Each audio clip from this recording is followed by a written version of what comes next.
বঙ্গবন্ধু, তুমি আছো। রেসকোর্সের সেই প্রশস্ত মাঠ, নরম ঘাস, চারিদিকে ছায়া ঘেরা প্রকৃতি সবই আছে। নেই শুধু ধাপে ধাপে সিঁড়ি বাঁধা সেই উঁচু মঞ্চ।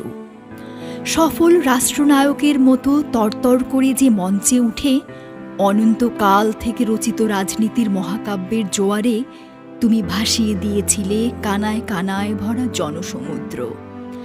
সেই সমুদ্রে আজ আর ভাঙনের জোয়ার নেই। তোমার বজ্রকণ্ঠে আবৃত হয়েছিল অনন্তকাল থেকে রচিত তোমার বিশাল বুকে সঞ্চিত একটি ভাঙা গড়ার কবিতা। অগ্নিস্ফুলিঙ্গের মতো তোমার তর্জনী থেকে বিচ্ছুরিত আলো আজও সাক্ষী হয়ে আছে ছায়াবেষ্টিত সোহরাওয়ার্দী উদ্যানে। কিন্তু সেই কবিতা